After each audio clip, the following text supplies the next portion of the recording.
Ladies and gentlemen, boys and girls, cats and dogs, welcome to DRIPPIN.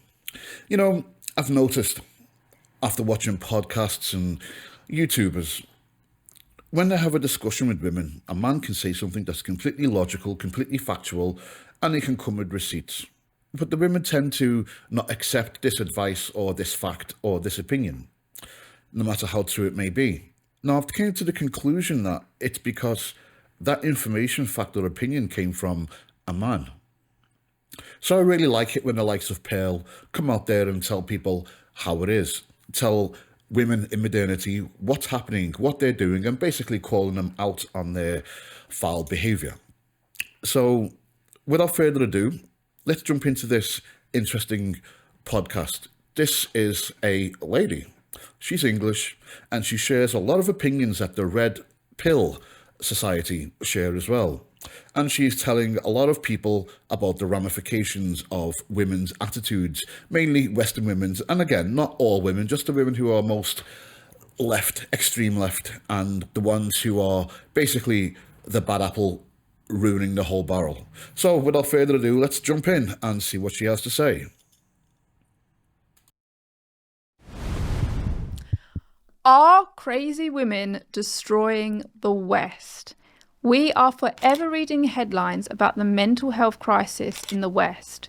We're told that we're becoming more and more unhappy and more crazy. In many Western countries, mental illness is now the leading cause of disability and responsible for 30 to 40% of chronic sick leave, costing us around 4 to 5% in GDP. But who are all these sad and mad people? Well, mostly they're women. Okay, so there it is. There's actually a lot of statistics based on this. If you go and look at psychological studies and mentality, you can see how many people and what demographic of people are prescribed antidepressants and drugs to aid in one's mental afflictions. And most of them are by far women. Now, it begs the question, have women not been listening when we've told them for generations hard work consistently and continuously is for a man? A man is psychologically built to endure this kind of environment. Women are not. I mean, I'm not to say that women can't do it. And again, talking about most women whenever I say women, it's not to say that women can't do it, but it does take the toll a lot quicker and a lot more serious in women. But let's carry on and see what else she has to say. Women are 3 times more likely to experience mental health problems than men, and they are twice as likely to be diagnosed with anxiety and depression than men. Well, obviously, I think a lot of psychologists have been saying this for a while. Jordan Peterson, which she mentions in a minute, has said that basically, to sum it all up, women think a lot more negatively. They are more likely to be depressed than men. So if a situation happened, it's more likely that the woman's going to see the negative side of that and feel it all the more. And this situation isn't improving, it's getting worse. Rates of self-harm among females have tripled in the last 30 years, and rates of suicidality have doubled. But hang on, I thought we had so much more mental health awareness now. Yeah, okay, hear them statistics, tripled and doubling and stuff like that. It's the ramifications of putting yourself in a very high, stressful environment and doing it every day repeatedly.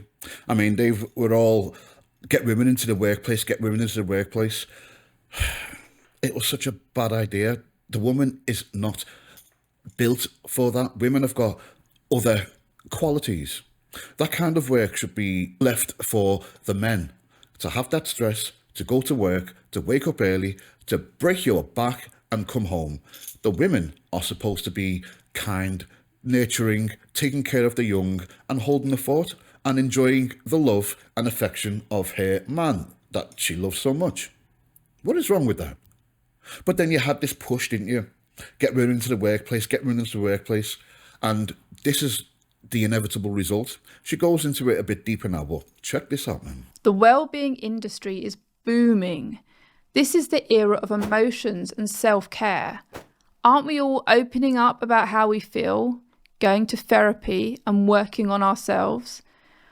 Well, yes, but that may be part of the problem. Tell me. 70 to 80% of psychologists and therapists are also women. Given that 1 in 3 women will take antidepressants in their lifetime, how many of these female therapists are also depressed? Do you know, I've been saying this for a very, very, very long time. You know what, people, let me know. Write down a little brief encounter. Give me a story about anyone that you know that has had therapy and came out as normal, or at least able to masquerade as normal. Because in my opinion, therapy never helped anybody. I do not know one person that has been malfunctional, gone into therapy and came out magically cured. It's never happened, ever. And I think in another podcast, a crazy girl even said, and she was a psychologist, she even said, yeah, all the crazy women go towards psychology. So it seems to be like this really strange circle. You got a lot of crazy women and mentally unstable women that go into therapy and psychology, and then they start giving advice and start treating other women. It doesn't make sense. I mean, if you're going to go into therapy, wouldn't you really make sure that that person is a model citizen, is a great role model, is in a nice place psychologically, and then take advice of such a person? I don't know. Anxious. So we likely have many depressed women seeking treatment from depressed women therapists, and surprisingly, women's mental health is getting worse. And I've said this before, women, a lot of women, give other women really bad advice. And like the late and great Kevin Samuels said, there's a lot of single women out there keeping other women single. Then you have the adage, misery loves company. You got those sayings and them occurrences for a reason, folks. So why are women so mentally unwell in the first place? Well, as Jordan Peterson and others rightly point out, it's because women are temperamentally higher in trait neuroticism than men. Okay. They're more prone to negative thinking and they're more emotional. Okay, I know I'm stating the obvious. But why else? Why are they becoming more mentally unwell? And what's been happening in the Western world in, say, the last 50 years or so? Well, for a start, the amount of women in full-time work has increased by over 50%.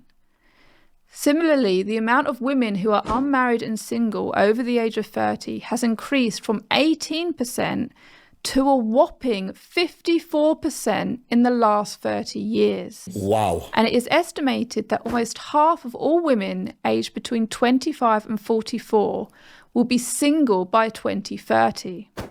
Damn. So, women are working more and they're marrying and having a family less, and they're becoming more depressed. This isn't only bad for women, it's bad for everyone. Of course it is. Of course it is. Because when a woman is depressed, it's like she'll affect everything around her. Anybody does. If someone's really upset, you kind of feel it, call it a vibe, call it an aura, call it whatever. But if a person's miserable, misery loves company. They tend to make everything else around them miserable too. So God only knows what happens if you're married to a woman that is miserable and upset and depressed. It's going to take its toll on your relationship in a major way.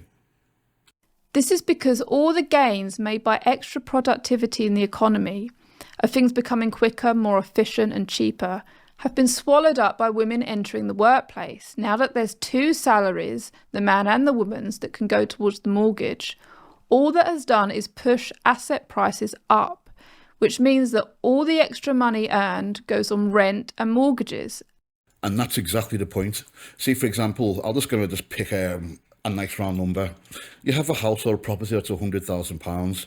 Eons ago, they knew quite well that it was one man who went to work and he has to maintain and sustain his whole family life on that one salary, which is why they say back in the day in the 1940s, a janitor could afford to have a wife and children and live a happy life. But nowadays, because companies are there to make money, because trends go forward and not really back, what's happened is they've realised that most households have 2 persons working.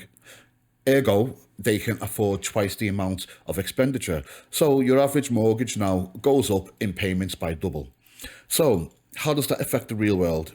If you've got a single person who now wants to get a mortgage, that person has to pay twice the amount comparatively of what a mortgage was 60, 70 years ago. Ergo, it's not possible. Then we have the problem of having to share the expenditure with a wife. And remember that 70 to 80% divorce rate we were talking about? Kind of a scary prospect, right? Let's get it on. And there's no lifestyle improvement. All there is just greater difficulty in raising a family and maintaining a work-life balance. Indeed.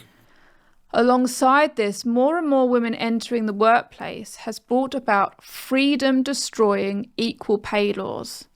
For example, the UK's equal pay laws, covered by the Equality Act, mean that men and women receive equal pay for equal work.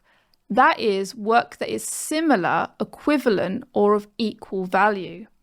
Okay, before she goes on into this, we got this thing that feminists keep saying all the time. Oh, there's a gender pay gap, there's a gender pay gap. No, there's not. No, there's not.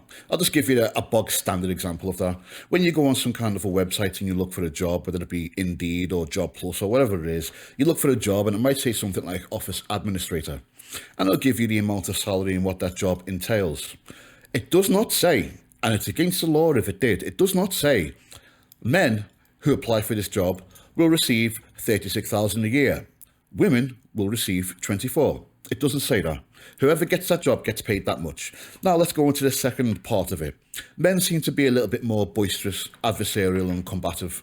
And generally, even still in this day, it tends to fall on the man to be able to maintain and sustain his way of life in the family. So a man has more incentive to ask for a pay rise. Whereas if a woman is working in an equal job, then what tends to happen is the woman isn't really, well, she's less likely to go and get into an adversarial situation with the boss and ask for a pay rise. The man will generally do it. So as a company, I want people to work for me for free. That way there's more of a profit margin. If I have to pay wages, so be it. That's the law, I have to pay them. But the less wages I can pay, the better. So if a man comes to me and he's very, very good at his job and says, look, I need a pay rise. If he's good at his job and I want to keep him, then it's a no-brainer. I have to raise the pay. If the woman keeps quiet and says nothing and continues to do her job, then I'm going to keep quiet too. I don't want to pay somebody any extra money. No, I want profit. That's the reason for a company, for a business. Damn. But who decides? Oh, I forgot. There's another one. Working harder and longer. If you're in any kind of work and you go to the office and you say, right, we've got 20 hours overtime this week, who wants them? Most of the time, and you can check this out on polls on the internet, most of the time the women will not opt for extra hours, where men probably will. Why? Because it's extra money and he's just going to go home and sit there and just chill out and do whatever he's doing anyway, probably alone in his home. So why not come to work? Women will generally not try to do that because they'll be busy socialising or having their free time or not adhering to the stress of modern day working environment and hours. So men will work longer and harder. So if there's 20 hours extra work, then that guy should be paid 20 hours extra labour, okay? So then that will tip the scale so the man will earn more that month than the woman. Is that fair? Of course it is. If he worked harder and longer, he should be paid more. It's a no-brainer. What work is of equal value?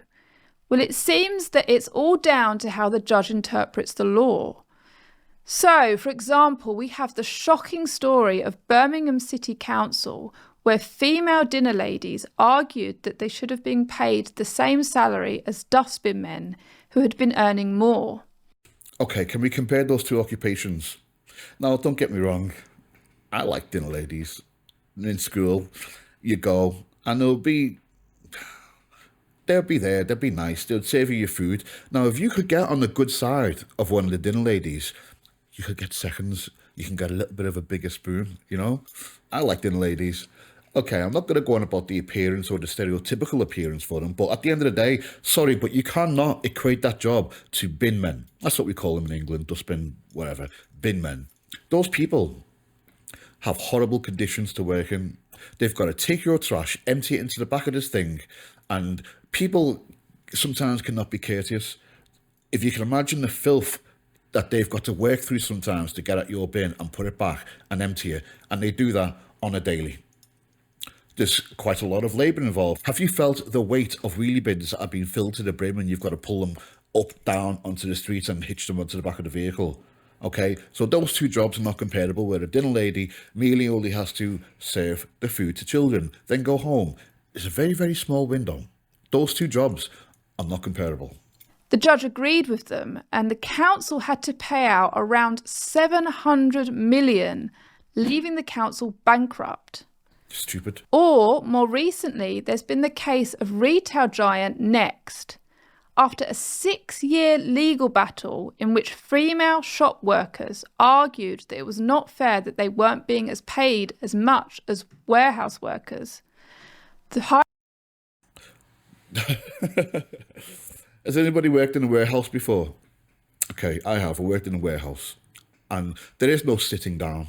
It doesn't matter how much work you do, there's no sitting down, because there's always more. Relocation, bring it to the front, restock. Oh, it's a horrible work. It's just get up and go all the time. Now, I do remember, as being in the warehouse, we had the doors that went onto the main floor, and the door had a glass cut out into it. So we were all in the back, and we were in our overalls, and a lot of the time it's cold. As you know, in England it gets kind of cold, and there was very little or no heating in the warehouse. But there we were, slaving, working, lifting, dragging, and doing our job in the back. Now, every single 6 o'clock, maybe at the end of the day, or even sometimes at lunchtime, I'd walk past that door that separated the warehouse to the shop floor, and I'd have a little look through, and I'd see the guys in their white shirts and nice pants. I'd see the women in their skirts and their blazers and their hair done and their nails done. And I'd look through and I thought, wow, they're just like on the next level up. I want to be like them. When I grow up, I want to be just like them. So it's not comparable. It's not comparable. You're walking around on a shop floor, you're talking to people, which is great because every single day is different. You have a different customer that comes in and you interact with them on a different thing. It's a thing to look forward to as well. I wonder who I'm going to speak to today. I wonder if that woman's going to come in today because she's nice here or whatever. In the warehouse, it's the same thing every single day. The monotony kills you. Let's have some more. High Street brand was ordered to pay out 30 million to equalise the pay. In their defence, Next argued that the pay for the two roles was based on market prices and to ensure the viability of the business. So we now have a situation where judges are telling employers how much they should pay their workers instead of the market deciding. And this is all happening in an increasingly feminised legal system that focuses on emotions, subjective interpretations, hate speech, hate laws, non-crime hate incidents, and woke activism. And that leads us to our final manifestation of toxic, crazy femininity. Now, this is absolutely spot on what she's saying. I can't believe that I'm actually hearing this from a lady as well. This is awesome. Really, round of applause. You know, it's terrible because the work is now catering towards the emotions and the feelings of its individuals. And with the DEI, you're having a lot more, how can I explain it? A lot more sensitive people joining the workforce. So you've had to drop all kinds of levels and bring it down. Working for a company is no longer a case of working and earning that company a massive amount of profit, which is what, again, every business wants to do. Now, it seems that the weak have taken over and infiltrated companies and are slowly terraforming the company to suit their needs, for a place for them to go and sit there and do nothing and take a pay. Sorry, if you need money, work for it. Woke. Since the mid-2000s, young women have becoming more and more left-wing. The growing ideological gap between men, who are more likely to lean conservative, and women, who are more likely to lean left, isn't really being caused by men becoming right-wing. It's actually because young women are increasingly adopting radical far-left positions. Yes, of course, because the radical far left positions pander and cater for the woman and the woman only. So, in effect, everybody likes to have an advantage and everything else. But what's happened of recent years is that we've swung way towards feminization. Men are disposable, men are expendable. So everything seems to be in place for the woman. And it seems that the far left are shouting, they're screaming, and for the time being, they've managed to intimidate the systems to achieve an advantage. And like I said, nobody wants to give up an advantage. But what about fairness? They're not interested in fairness.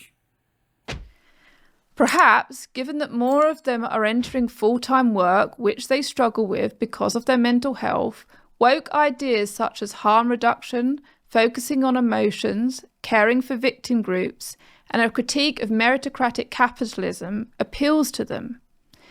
If men can work long hours and work their way up the hierarchy quicker than women can, it's easier to call this patriarchy rather than accepting that men and women are just different and that women cannot compete with men. Boom! Whoa! Did she just say that? Did she just say women can't compete with men? Damn it, man. Okay, that's a photo, screenshot. Put that in your brain. Okay, so let me explain exactly what she means by that.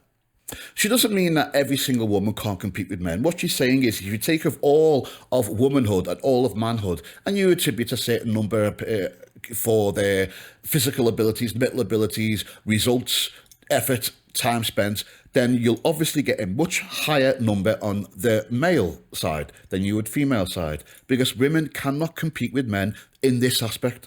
Go on, I'm going to just let this girl tear her up, man. Come on. Diversity, equity and inclusion, safe spaces, therapeutic spaces, bringing your whole self to work, the tyranny of HR, harm reduction, psychological safety, emotionality, conformity, and aversion to conflict and disagreement. What? Absolutely. Listen to all of that, what she's just said. Is that really needed for a work environment? What you're supposed to do is get up, go to work, do your job, and come home. That's it. If you can't do the job, don't do the job. You don't work there anymore. They get somebody else who can. Simple.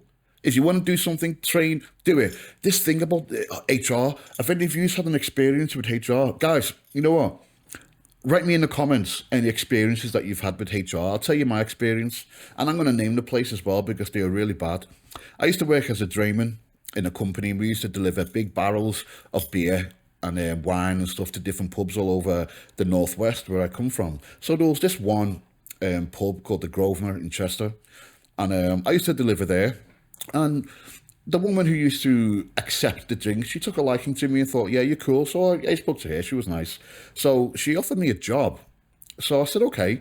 Like I said before, when I was working in a warehouse, I used to look through that glass and see people dressed in like nice whites and ties and thought, when I grow up, I want to be just like them. So, ladies and gentlemen, I was presented with the opportunity to grow up. I was given that job. So, in order for me to take that job, I had to move and leave where I lived and go and live in Chester or Wales, circa where that place was. So I upped and I moved and I went and lived in that area so I could work in that area in that job. Now, it wasn't too long that I was in that job before I started getting targeted by HR. So it turned out that said woman developed a kind of liking for me. And because I refused to reciprocate this, I was being complained about. And the first complaint was my hair. At the time, I had dreadlocks. So their policy was to tie your hair up or wear hairnets. You've seen all the girls who typically have long hair with hairnets when they're serving at the bar. It's a hygiene thing. That's not a problem. I used to do that. Wasn't good enough. HR called me up and said to me, chop off your dreadlocks or cut them down. So I'm stuck now between a rock and a hard spot. I've just upped my entire life and moved to this area to work in this job. Should I say no and then sacked from that job? I don't have any income. How the hell am I going to support my living in this area? Let alone at the time I had a girlfriend that I was living with and obviously had to support too. So I opted to cut my dreadlocks. So when I did that, it wasn't good enough. And they engineered another reason to get rid of me, i.e. having a break, a half an hour break after a 9-hour shift. So I went up to go and see HR. and HR did not have my back. They refused to acknowledge or accept any responsibility for my hair being cut. They also validated the reasons for me of being sacked, i.e. taking that break of half an hour in a 9-hour period. So I was completely dismissed without a legitimate reason with the backing of HR. Ladies and gentlemen, HR. Tyrants and useless. Perverse, misplaced compassion, perverse, misplaced empathy. This is the new academic environment. This is the new workplace. This is the new economy. It's weakness, that's what it is. I remember somewhere in the Bible it says, the meek, weak, shall inherit the earth. I did not know that this is what it meant. I actually thought it meant that the people who are weak, soft, easygoing, not adversarial, not aggressive, that in the end that they would inherit the earth. But it seems to me it's the weak, woke people who are getting all the benefits. It's the whole world seems to be catering for this demographic. It seems that the weaker you are and the more of a victim you are, the more you'll have, ergo, the more you will want to convince yourself and paint the picture that you're a victim. Weak. This is the new legal system. This is the West, and it is being destroyed by toxic femininity and mentally unstable women. Okay, thank you very, very much. That was an absolutely amazing podcast. That was very informative. And like I said in the beginning, that came from a woman. So let's see how women absorb that information coming from a sister. Now, a few little notes that I want to add about that podcast. It says that these women are crazy and they're destroying the West. Now, again, I'm not going to speak for every single woman because unfortunately I don't know every single woman. But for the most part, especially these toxic women, it's not a case of them being crazy. It's more of a case of them being evil because they very much know what's happening. They know the effect that they're having on people. They simply don't care. They're out for just themselves. I mean, you can even tell when it comes to a woman's main concern is supposed to be her child. But you see a lot of these women walking around and they put their child in second place. Everything is all about them. Everything is all about how much money can I get, how much clout can I get, how much attention can I get. And if anything, they use their children to attain the above as well. You have a lot of women that actually compete with their daughters and they use their own children to achieve the things that they don't have. And you know the horrible thing as well is that I'm not going to give these type of women a pass. I'm not going to say it's not their fault, but they're very easy indoctrinated. They're very easily manipulated. Propaganda affects them so much more than it does men.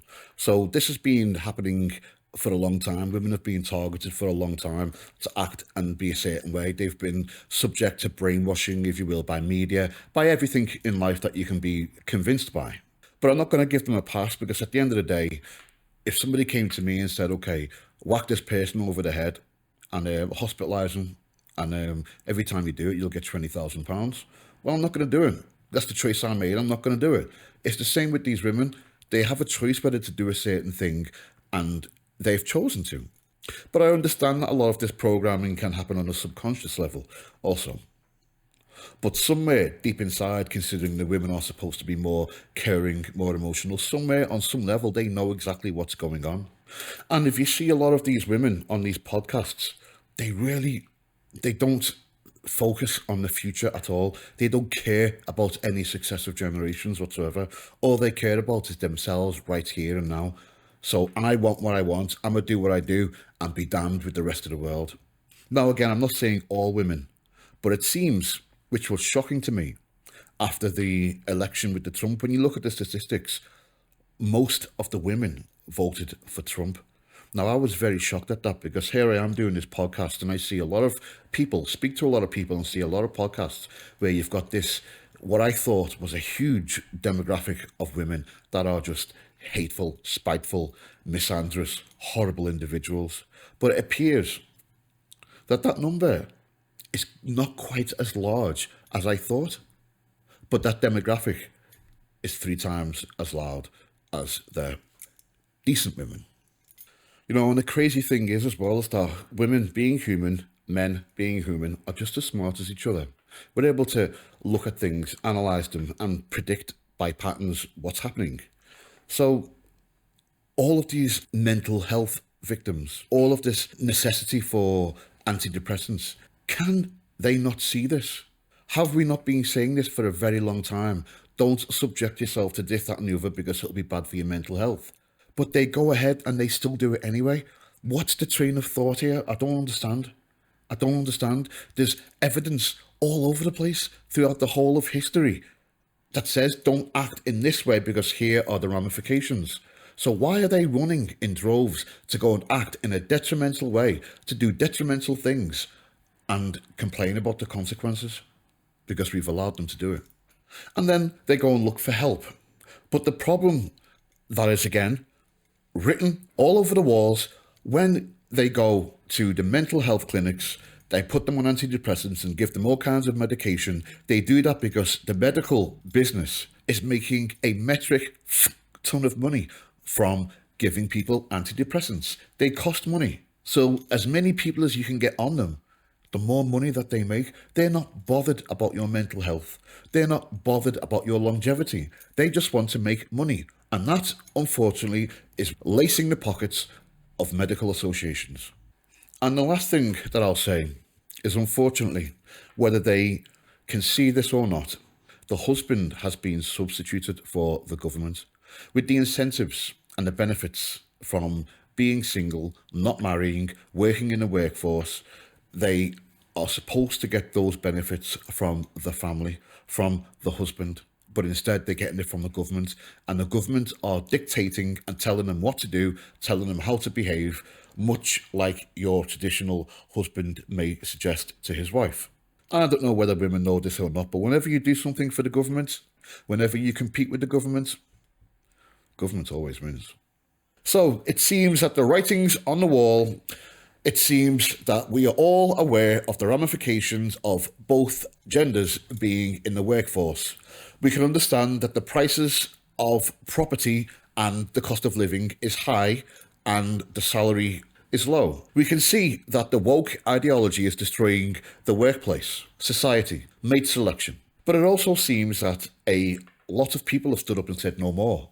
Men have stood up and said not today, not happening.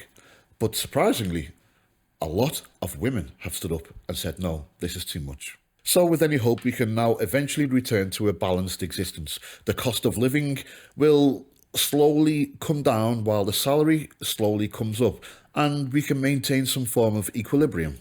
We can go back to the sanctity of marriage, where a man goes out and works hard, incentivized by his loving wife and beautiful family, where his wife can hold the fort, tend to the children, and in her spare time indulge in whatever hobbies or ventures that she chooses. One can only watch, one can only wait, and one can only hope.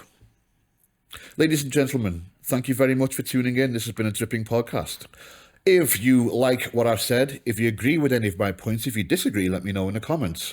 Like, comment, and subscribe, and I'll see you soon. Oh, P.S. I really want to know if anyone has any nightmares with HR. Let me know in the comments. See you soon.